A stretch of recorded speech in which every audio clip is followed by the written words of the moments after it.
And we are back after a short break. Now I'm with Jakub Adamczyk, and Jakub will tell a secret how to forecast time series without knowing machine learning. And as always, at the end we will make short Q&A session. So please put your question on the chat during the presentation. And I wouldn't steal any much time, so Jakub, the stage is yours. Hi everyone, I'm a PhD candidate at NGH University of Krakow, and I'm also a data science engineer at PYS24, so I have machine learning knowledge, but I want to tell you how to forecast time series without this deep machine learning knowledge. So let's get started. Let's get into time series forecasting introduction. So you may know this, some of you may not. So the time series forecasting is a task of predicting values that are ordered in time, right? So we have a series of values, for example, sales or energy usage, energy production, inflation, anything, but it's ordered in time, right? So in practice, we have discrete time, like for example, separate days, because we have measurement every day, every week, or every month, for example, and we have continuous real values. Like for example, sales are typically in some units from 0 to plus infinity, or we may have energy production, which are real values, or anything else, right? And we know historical values because we can't do machine learning without historical data. If someone comes to you and wants machine learning and they don't have historical data, you can't do anything, right? You need historical values, you need historical data. So you want to forecast future values in time series forecasting. You have the historical data, just like shown here, and you want to forecast future data. And if you do anything on time series, you have to keep in mind this time relation. So for example, if you are training and testing your model, you're training on past data and testing on the newest data, right? This time relation is really important. So we want to forecast or predict future values and where we want to forecast it. So there are many applications, very numerous. Those are just examples. In business, you want to forecast production, sales, demand, all those things are very common. They are built in Excel or anything because every business basically needs to forecast those things. We have predictive maintenance, for example, in industry, where we want to forecast the longevity of some parts. When we want to stop the machine to replace some parts, we can forecast the lifetime of a part. In economics, econometrics, we forecast macroeconomics like GDP, inflation, energy prices, energy production. Also, in finance, we have stock values prediction, options pricing. Any financial companies, of course, do a lot of forecasting of those things. Weather forecasting, we all use this type of forecasting where we forecast temperature, pressure, air quality, anything basically that's ordered in time. In cloud, in DevOps, in like pure computer science, we also use machine learning in time series because, for example, we can forecast how much network traffic we will get. If you use any large cloud provider like AWS or maybe Google, GCP or anything else, they have so-called predictive VM scaling. When you have microservices, you scale them up or down, the number of pods in your application. You can use machine learning to predict the amount of traffic that you will get and forecast whether it will go up or down and scale it very dynamically. So in time series forecasting, this task of regression in time. In machine learning, we have classification with finite number of classes and a regression of continuous ordered values. This is a regression where we train on the past data and we test on the newest data. And of course, we eventually want to forecast or predict the future data that we don't yet have, right? So this is a regression in time. And in time series forecasting, we have different types of tasks. We have univariate time series where we just have time series, single time series, right? Single series of values to forecast. This is the most common task where you only have, for example, sales for a single store. Or you can have multivariate time series where you have many series to forecast together. You want to forecast all of those series and they are related somehow. For example, sales from many store locations may be forecasted together because they relate to each other. If one goes up before Black Friday, typically all will go up. They can be, of course, treated as a collection of univariate problem. We can forecast each store separately, or we may do this together. It depends on the problem.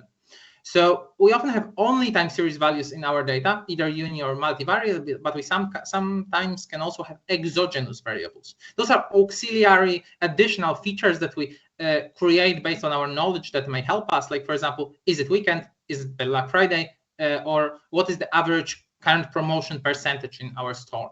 So those variables need to be created by us to help us in our task based on our domain knowledge.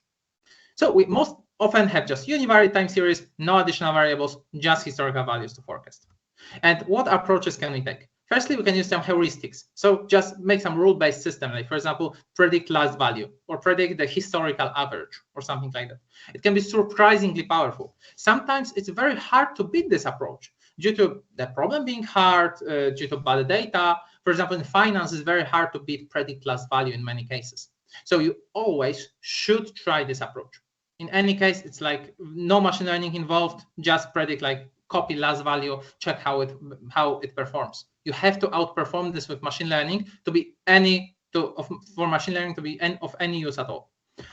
You can use statistical approaches like pure statistics, traditional machine learning like ARIMA, exponential smoothing, or ETS. Those are very well-known models, very well researched. They can be very well automated because a lot of research has gone into automating them. So they are very, very useful in many cases, especially for univariate time series.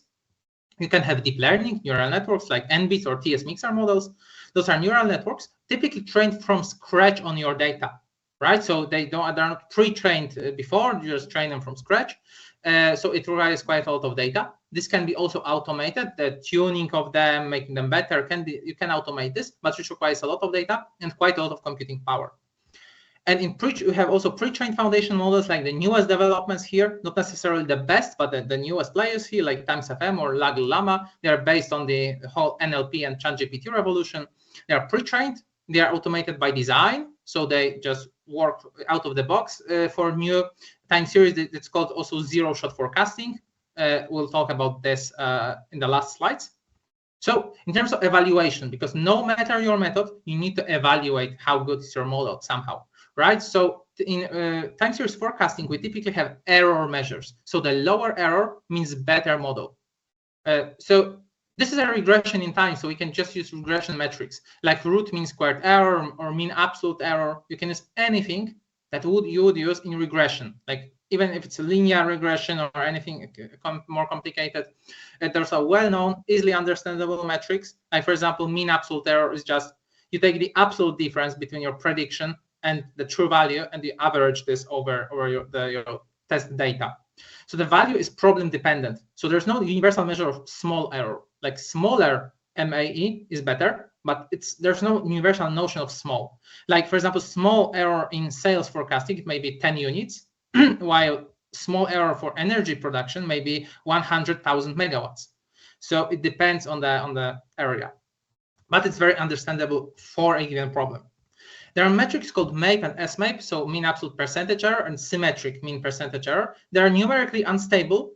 If you have small values, they can just explode and return like huge values, and they have many numerical problems. I definitely do not recommend using them. They are used in papers, but people are slowly retreating from this because you can read a lot about this if you want to, but I generally don't recommend them. If you want some more advanced metrics, there's a metric called MACE, so mean absolute scaled error. It's scaled so that it has more reasonable range, like typical MACE is more comparable between problems and areas. It has very nice properties in terms of statistics, but it's more convoluted, and I don't want to have a lot of formulas in this presentation. So you can read this about MACE on Wikipedia, for example. There's a really nice article. But the basic metrics are just regular regression metrics that you can explain this to anybody, and they work really well for many problems. So when we have a way of evaluating forecasts, let's talk about the software, right? So what we will use in Python, because we are Python programmers, but historically R has been hugely popular in time series due to statistics community. So time series was hugely influenced by statistics. Of course, it still is. And don't be surprised to see R in many places. In some cases, you may even need to interface Python and R for some more advanced problems. But in many cases, in most cases, I think Python has taken over machine learning, including time series forecasting. So Python absolutely dominates in terms of models based on machine learning, neural networks particularly. So I think you can do just fine with just Python.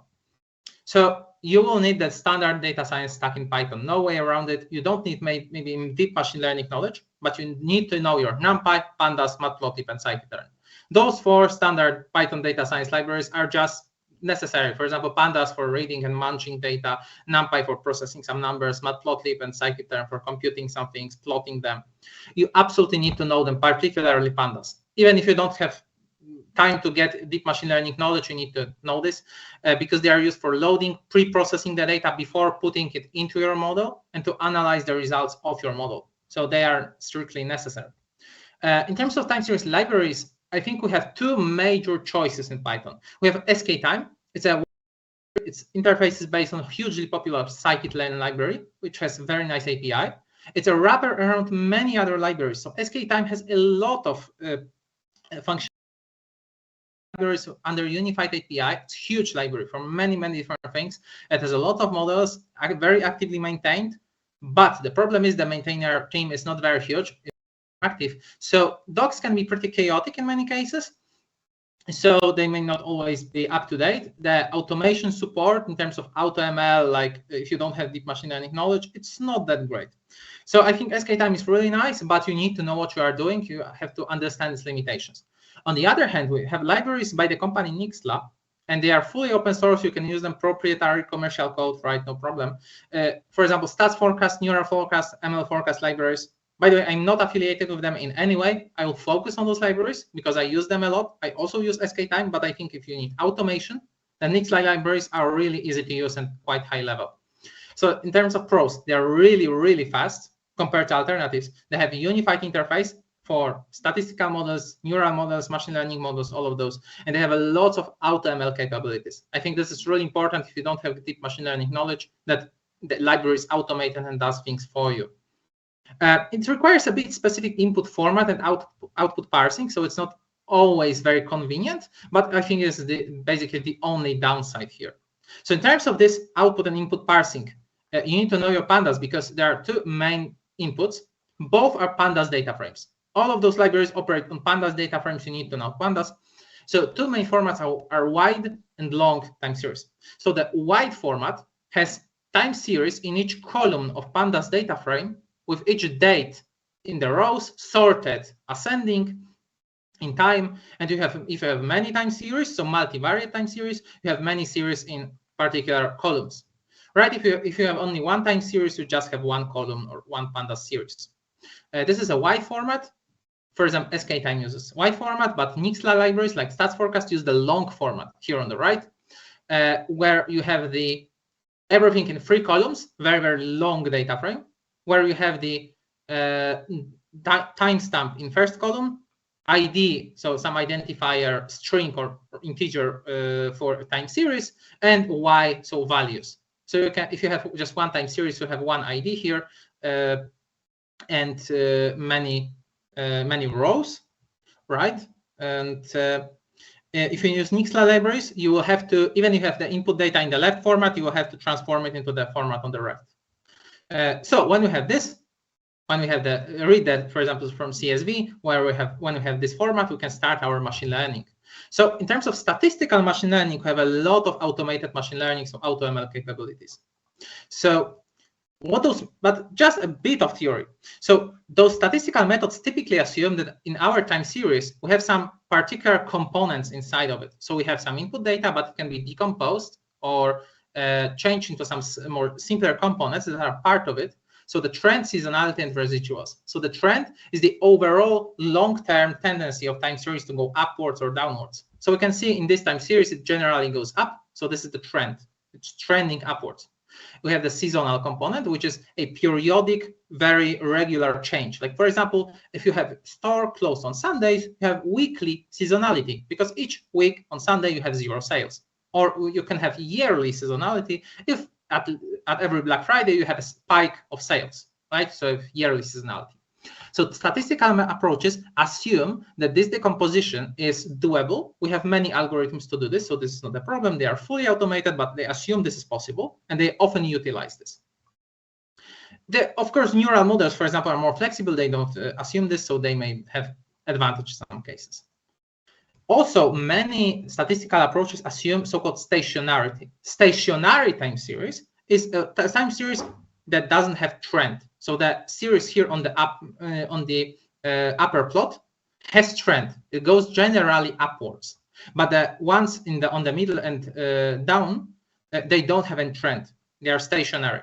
So to turn this series into this series, we do so-called differencing. Differencing changes the values into changes or deltas between time steps. So here you have, for example, the stock value, but here you have the stock value change between days, whether it goes up or down, right? And this differencing turned this non-stationary into stationary time series. Many methods will do this underneath. How many times do we need this differencing? It can be also automated. And there are two main groups of algorithms for time series for statistical methods. Of course, there are more. I absolutely encourage you to read about them. But if you don't have time, don't have deep machine learning knowledge, definitely those two groups of methods are the ARIMA group of methods. It models autocorrelation. Autocorrelation means that newer values are correlated or change with the past values. So the future is correlated with the recent past. Or in other words, you can predict the future based on recent past. ARIMA is just fancy linear regression. If you know linear regression, ARIMA is basically it, but with some time-specific changes. So you do linear regression on recent values, basically, and you have ARIMA. It's very elastic. It often gives you good results. It can be very good if it has some dynamic changes. It can work really well. But it can be slow for big data because it fits this linear regression many times, and it has quite a lot of parameters to tune. It's bad for long horizons. It's based on the recent past and can predict a few steps into the future, into short horizon. And it requires stationarity. If your time series can't be easily made stationary, so you do this differencing and still have trend, no matter what you do, the ARIMA may not work well. But it can also be quite well detected by metrics, by algorithms. Exponential smoothing, on the other hand, models explicitly this trend and seasonality. It assumes that the trend and seasonality may exist in your time series, and it actively uses them to forecast the future trend and future seasonality and future residual. So exponential smoothing assumes that the past will repeat itself. The trend was there, it will still be there. The seasonality was there, it will still be there. So extremely fast, because it makes strong assumptions, but it's extremely fast, trains easily under a second. It gives good results if you have clear patterns. If you have like sales data, which is very repeatable, great, it's absolutely great, but it can't model very dynamic changes or very complex relations because it makes those strong assumptions on trend and seasonality. In terms of automating this, well, we have some hyperparameters to automate, because in machine learning, parameters are the weights or values inside the model. Machine learning learns the values of parameters. They are learned from your training data. But hyperparameters are settings of the model. They are set before training.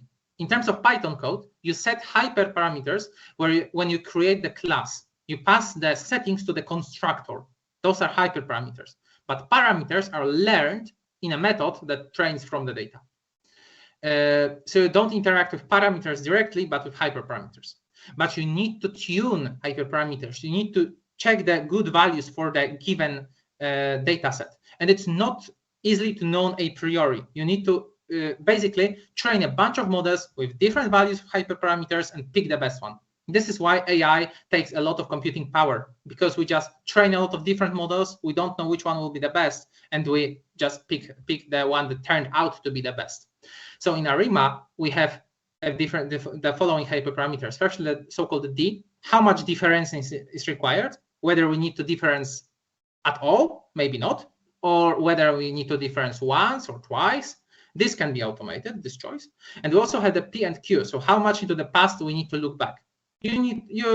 Understanding why there are two different parameters here is deeper than this presentation, but you can read about this. But we have these three hyperparameters, right? How much differencing and how much to look back into the past. And in ETS, we have two hyperparameters. Firstly, is the trend present, or what type? How dynamic trend? How much is trending downwards or upwards? And is the seasonality present? And how much changes? Is it very strong? Is it weaker? Is it correlated with trend? So we don't know this beforehand, those D, P or Q values, or T or S. We need to check different values for our data set and pick the best one. And in stats forecast library, it's very easy. We have the so-called auto classes. This is a common design in many AutoML libraries, where we have, for example, AutoArima class. AutoArima will automatically choose for you the values of D, P, and Q. So you just create an instance of AutoArima class. You don't set any of those values. It will do this for you. So D is chosen using statistical tests. very simple mathematics. And P and Q, basically ARIMA builds a grid of all possible values. So it, for example, checks P from 0 to 6, Q from 0 to 6, builds all possibilities, all combinations, and it checks the possibilities for your data. So it trains a bunch of models for different P and Q. It does it pretty efficiently under the hood. So there's no need to set anything. The reasonable values for minimal and maximal D, P, and Q work really, really well in the library. You don't need to basically change it. At least I didn't have at any point in my career. So they really work well. And AutoETS basically detects the type of trend and seasonality present, and it can also check just all possibilities, all types of trends, all types of seasonalities, check if they are present, pick the best model. It's very fast. So AutoETS checking all those possibilities takes like under a second. So it's really fast and it's fully automated. Let's see an example in code. If you have the stats forecast library installed, you have just import from stats forecast models, AutoArima, AutoETS classes. You just create an instance of a model. Don't configure any parameters. You just put the training data, the format that we have shown before. You just put it into the fit method. And right here, the parameters are getting trained, hyperparameters are getting chosen, everything happens here under the hood. And when you want to predict, for example, next 30 values, you just call predict and you get those predictions. And exactly the same thing happens for ETS, right? No machine learning knowledge really required. All the tuning, hyperparameters, parameters, estimation, everything happens here underneath. So it's really well automated, it's really convenient in practice. In terms of neural AutoML approaches, because in terms of statistical approaches, of course, there are other algorithms and you can use it exactly in the same way. And for neural networks, the story is slightly different because there are a lot of different neural networks, right? We have a lot of different architectures, different ideas that people have made over the years. We have, for example, n-linear model. N-linear is very, very simple. It's very similar to linear regression, but with some neural additions. It's for univariate time series. I very much encourage you to use it. It's very simple. It can work surprisingly well for many complicated problems. NBITS and NHITS are very famous models for univariate time series. They are quite fast. They can learn very complex time series relations. They can forecast very long horizons. So definite advantages here. TS Mixer was made for multivariate time series. It has a univariate version also, but it was made primarily for multivariate time series, and it works great if you have many time series to forecast. It learns cross-series correlations. So if one time series influences the other. So it works really well in those cases. And we have also Patch TST, which is a transformer for time series. You might have heard about transformers, for example, from ChatGPT or BERT transformers. So it's somehow similar, but for time series. When you have complex problems, lots of data, for example, in industrial time series, it works really well.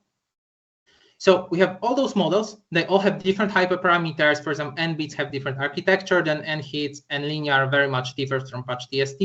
So we have a lot of variability here, a lot of choices. But fortunately, neural forecast will help us because we have this hyperparameter tuning here with lots of hyperparameters. We have model sizes, number of layers, number of neurons, learning rates, so how fast do we need to train our network, the so-called regularization, so how to prevent the overtraining on our data.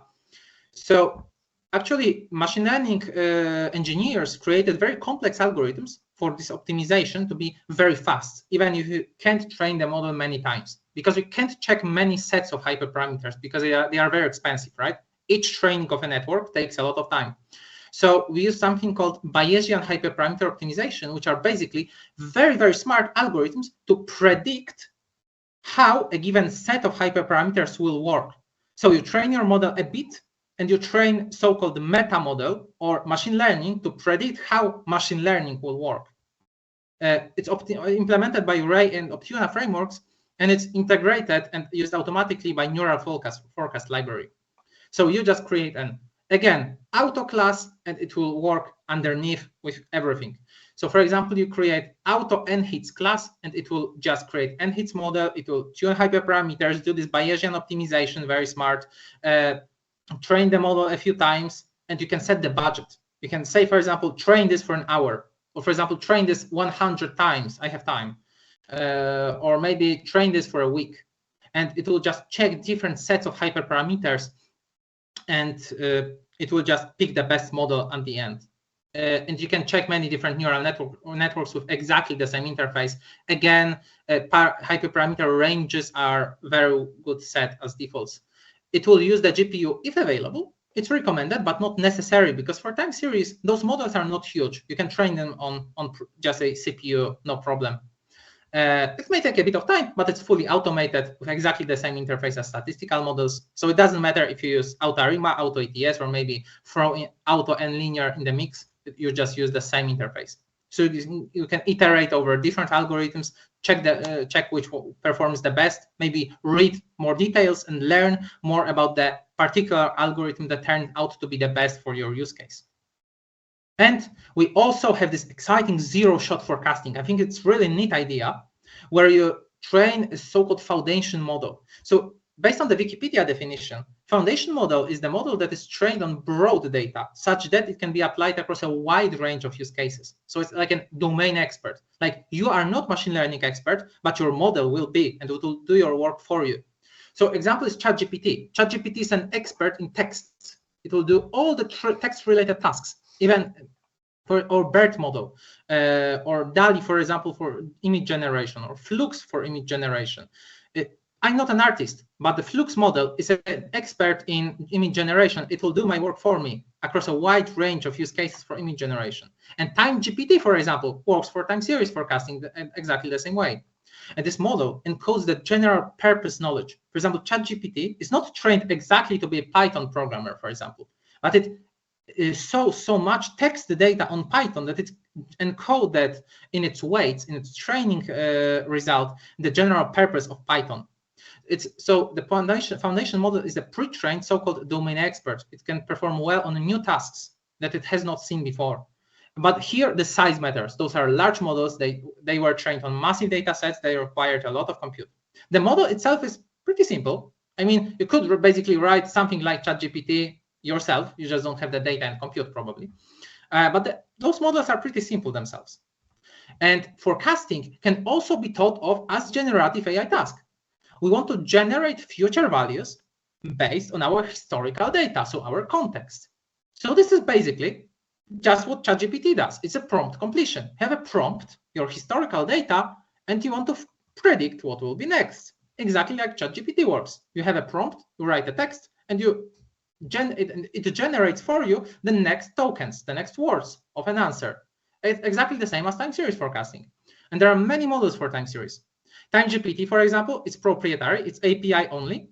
But if you need time series forecasting as an API, you just register for TimeGPT and you send your time series and you get forecasts.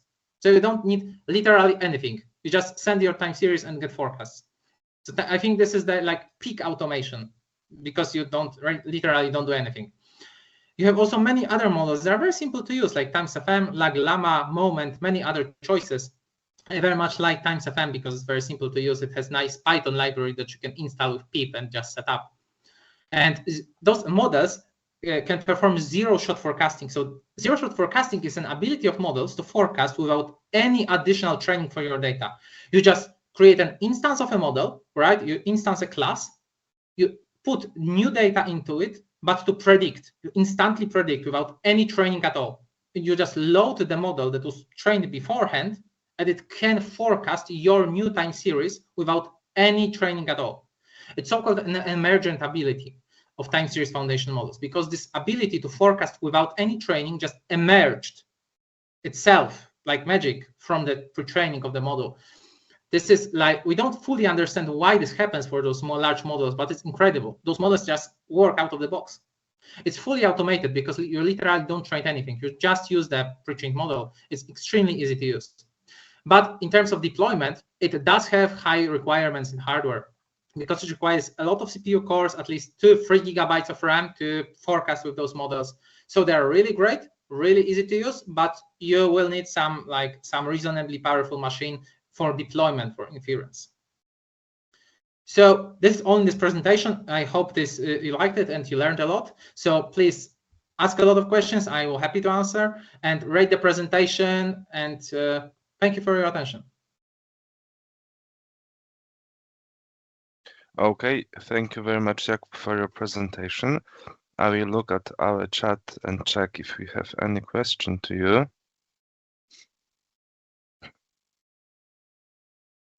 I don't see.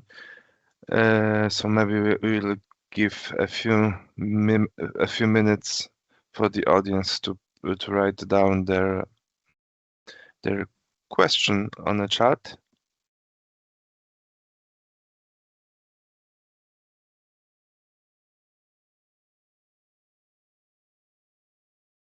I see that your presentation was so clearly explained that no one have any question, and now everyone can predict time series without machine learning knowledge.